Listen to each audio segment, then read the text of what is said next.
Dividend stocks will be a good way to do that if you're trying to increase your passive income streams. And in this video, we'll be talking about that. Today, I'll share 7 dividend stocks with you that have potential to pay you $500 or more each month. But first, before we go through the list, let's briefly go over why businesses pay dividends, what to expect from dividends, and some potential pitfalls to avoid. Don't skip over this section because it is crucial. I can assure you that you will want to learn about this. So why companies pay dividends? Businesses must use their profits when they are profitable. Usually, they offer a variety of choices. One option was to reinvest their funds. So for instance, if you run a developing startup and make your money, you could simply reinvest in your company to develop better products and hopefully gain a larger market share. The other thing that businesses can do when they are profitable is to distribute a portion of that profit to their shareholders as cash dividend. Therefore, you typically receive a cash dividend payment every quarter simply for owning a dividend-paying stock. The routine is as follows. Additionally, the result of compounding these dividends over time can be quite astounding. Businesses can now use their profits for other purposes, such as share buybacks or possibly lowering their balance sheet debt. But the dividend is primarily what we're concentrating on.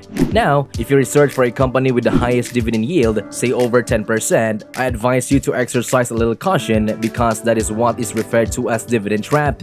Anything with a dividend yield above 5 or 6%, in my opinion, deserves a closer examination because it suggests that the company is not reinvesting its earnings back into the company. It's possible that they are overpaying shareholders in dividends or that the company's stock's price has dropped significantly, making the dividend appear to represent a larger portion of the stock price overall.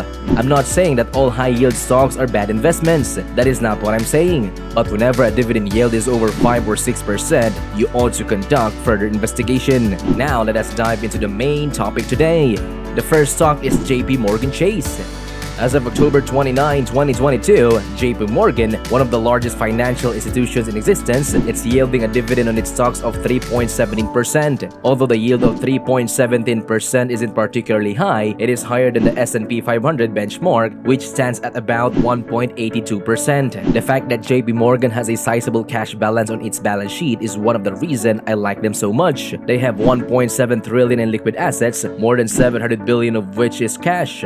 As a result, if you own a stock in JPMorgan, you can feel fairly secure knowing that it won't file for bankruptcy. In my opinion, JPMorgan is well positioned in the financial sector, particularly given the environment of rising interest rates.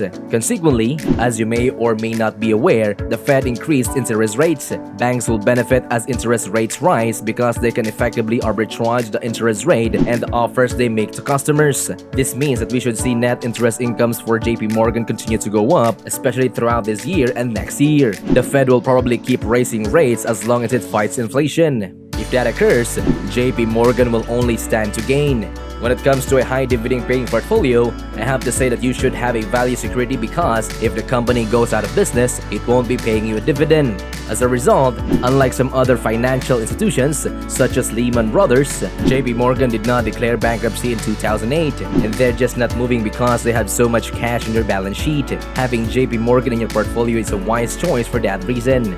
The next stock is called AbbVie. It is a biopharmaceutical business that possesses a variety of pharmaceutical products in the fields of oncology, immunology, and neuroscience. The stock is currently paying a 3.82% dividend yield as of today, October 29, 2022. You may be not familiar with AbbVie, but I can almost guarantee that you have seen a commercial for their most well-known medication, Humira. Humira is a medication that treats various forms of arthritis, including rheumatoid arthritis, as well as Crohn's disease and other skin conditions. It works by reducing the pain and swelling brought on by arthritis. Additionally, it is among the most popular drugs ever. It consistently ranks first on the list of drugs that sell most each year. I know it's absurd that was even considered for a list, but Humira alone sold more than 19 billion worth of medication in 2019. I am aware that this may cause some controversy because, among other things, you are investing in the pharmaceutical company AbbVie, and we all know how severely flawed the American healthcare system is. However, AbbVie is well positioned in the industry because they hold top patents on a variety of medication and they they keep funding their R&D initiatives. As a result, they will be diversifying their product line as time goes on. I believe that this will give them a substantial economic moat. And right now, their operating cash flow is huge. It's $22.9 billion every single year in the most recent year. Well, having AbbVie can give some more diversity to overall stock holdings. One difficulty they will encounter is that starting in 2023, next year, they will no longer have exclusive access to Humira medication. As a result, there will be no more competition in the drug industry for that particular space. Because they are investing in so much in R&D, I'm not sure if this is such a big deal, but it's still something to be aware of. The third stock I want to mention is one of the most of us are probably already familiar with. This is PepsiCo. PepsiCo sells different soft drinks and beverages, but they also own Gatorade and Frito-Lay, which is a consumer packaged company that sells different types of potato chips. Its 2.52% dividend yield is roughly comparable to JPMorgan's. You're probably wondering why you prefer Pepsi over Coke. That is undoubtedly valid query, as Coca-Cola is reasonably compared company with a fantastic dividend. But due to the variety of its product, in my opinion, Pepsi has a little bit more diversification. Pepsi does sell consumer packaged goods like chips, and the last time they reported, that segment accounted for about 20% of their revenue, which is very encouraging if you're hoping to further expansion. A company with a more diverse product mix will likely have more opportunities for growth in the future. Pepsi is another stock that benefits from having some pricing power because customers will almost be in need of their products so long as they don't raise their prices excessively. However, given the inflationary environment we currently find ourselves in, if they can pass some of these costs along to their customers and they don't mind, I think that is pretty big win for Pepsi. Pepsi's likelihood of remaining in business for both your lifetime and mine is another fantastic quality. You are aware that Pepsi and Coke have been standards for a considerable amount of time, and I don't think they're going anywhere because they are so big and so large and the demand for their products is so high. Okay, so stock number 4 is Kraft Heinz Co. Most likely, you are familiar with Kraft Heinz. They produce all of your favorite ketchup, mustard, mayonnaise, and steak sauces, among other consumer favorites. They do not only produce those goods, but they also sell a ton of them. They had net sales of $26 billion just last year, and as of today, October 29, 2022, their dividend yield is 4.11%. I think this stock has essentially traded flat for the entire year, which I think acceptable. Additionally, Warren Buffett still owns this stock in his portfolio today. Before food will always be available, I believe it is great to own a business that depends on a consumer staple product as its primary product offering, and people still need to eat even in a difficult economic climate. Therefore, their products will always be in demand. Now I'll say that you need to keep a closer eye on Kraft Heinz Co. because their profits have been slightly declining over the last couple of years by just a few percentage points, by no means by a large margin. It is still important to remember, I believe that people are trying to eat healthier and there have been a significant shift away from packaged and processed foods. And this could pose a threat to a business like Kraft Heinz Co. that sells product with a shelf life. Alright, stock number 5 is Exxon Mobil. It's controversial because oil isn't necessarily a green option and we don't anticipate continuing to rely on it in 30 or 50 years.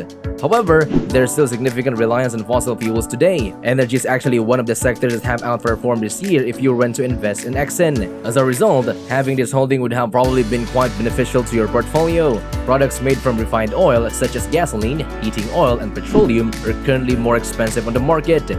I don't think energy prices will be falling anytime soon, especially with the Ukraine-Russia war still going on and no end in sight. Exxon currently pays out a 3.8 in dividend yield to its shareholders while making record profits. Another fantastic aspect of Exxon this year is that they are up 50% year-to-date compared to a stock like Google, which is actually down 30%. As you can see, energy is performing extremely well this year while tech is failing miserably.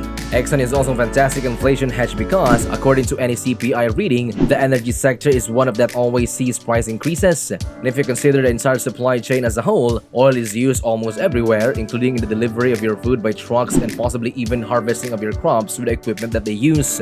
Now, there are some risks for Exxon as well, including a shift toward green energy by governments. So depending on how long that takes, we could see a threat to Exxon. But even so, I'm not sure if our reliance on fossil fuels will suddenly disappear. Before we talk about another dividend stock, please give a thumbs up if you're enjoying this video so far. Also, stay tuned until the end to get the most out of this video. Alright, next stock on our list is Home Depot. One of those businesses that ought to continue to stand as a symbol of safety and stability is Home Depot. And over the past 10 years, both Lowe's and Home Depot have outperformed the S&P 500 and the Nasdaq. It currently has a dividend yield of 2.54%. It If you need to have same work done in your house, this is a really great place to go. The largest home improvement retailer in North America, Home Depot, has over 2,300 locations and generated $150 billion in sales in the last year. According to the revenue breakdown, professional contractors account for almost half of the revenue and DIY customers make up the remaining half. Because you have the other segment to start off rely on to help make up for that if, let's say, one segment stops buying, I believe the revenue breakdown is generally healthy. Home Depot is also widely profitable. They have 33% gross margins and 17% EBITDA margins, which means that their dividend is not going anywhere anytime soon. The fact that not enough homes are being built in the United States is other reason why Home Depot is a great stock to own right now. Therefore, we're going to need to see a lot more home improvement spending increase as we catch up to the demand for homes wanting to be built. Therefore, who gains from that? Home Depot. In the home improvement area, there are only two retailers. You can either go to Lowe's or Home Depot. As a result, I believe they have a monopoly in the home improvement market, which is pretty awesome because it means your business will probably be doing well. It resembles owning Google stock in some ways. That gives Home Depot a really strong economic moat, I suppose. Our last and final stock for today is Johnson & Johnson. A 2.58 dividend yield is offered by the stock, which Warren Buffett continues to hold. It's another dependable business that, in my opinion, will prosper as a result of what provides. The most well-known products from Johnson & Johnson are Tylenol, Listerine, Band-Aid, Pepsi, Vino, and Zyrtec, in case you didn't know. This business is largely unaffected by any economic downturns. Doctors will be still recommending Johnson & Johnson products to their patients, not because we're in a depression or because inflation or interest rates are high. Another thing I like about Johnson & Johnson is that they are dividend aristocrats, which means they have been increasing their dividend payments to shareholders for at least 50 years. A valued stock that will perform well in any situation is Johnson & Johnson. This year, they have increased by about 1%, and they have also a lot of cash on their balance sheet and a little short-term debt, which is encouraging. That's it for today. I'm Jules. Thank you for watching. Please subscribe, like, and share this video. If you want to diversify your investment and invest in EVs, then I recommend you this video. So click and watch the next video here.